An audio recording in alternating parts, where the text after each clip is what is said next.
أعوذ بالله من الشيطان الرجيم بسم الله الرحمن الرحيم ولا يأتل أولي الفضل منكم والسعة أن يؤتوا أولي القربى والمساكين والمهاجرين في سبيل الله وليعفوا وليصفحوا ألا تحبون أن يغفر الله لكم والله غفور رحيم.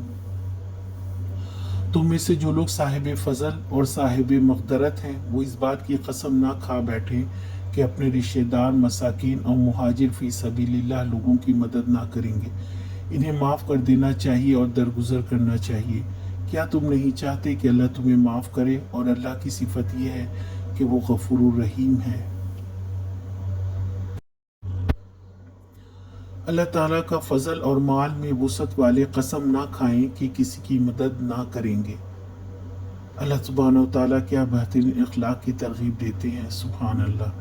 حضرت ابو بکر کی بیٹی عائشہ رضی اللہ تعالیٰ عنہ پر الزام لگانے والے مستح کی فیملی کی مدد ابو بکر صدیق رضی اللہ تعالیٰ عنہ کرتے تھے اور اس کے الزام لگانے کی وجہ سے ان کا خرچ روک دیا. تو پھر اللہ تعالیٰ نے یہ آیت نازل کی کہ مال والے فضل والے اپنا رویہ لوگوں کے تابع نہ کریں. وہ اگر ہمارے معیار پر نہ اترے تو مدد کا اس سے کوئی تعلق نہیں. مدد جاری رکھیں. ذاتی شکایت کی بنیاد پر کسی کی مدد نہ روکا جائے. اپنا فرض ادا کرتے رہیں.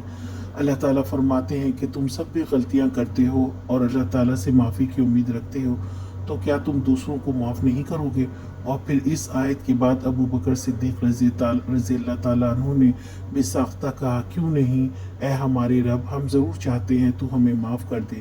اس کے بعد انہوں نے خرچ بڑھا کر دینا شروع کر دیا. بے شک اللہ تعالیٰ بہت بخشنے والا ہے اور وہ پسند کرتا ہے کہ آپس میں ایک دوسرے کو معاف کرتے رہیں.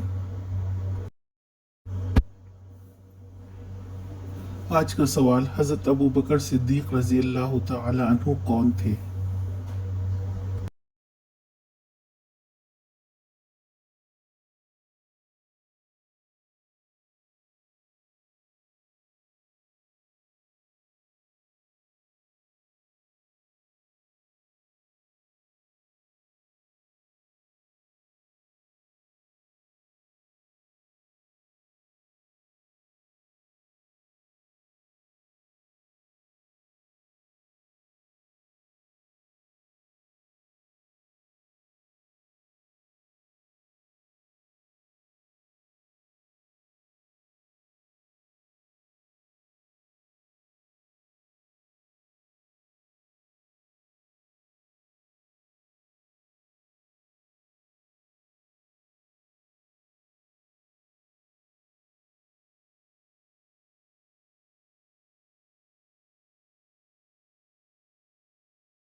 آج کا سوال: مومن کی کیا شان ہے؟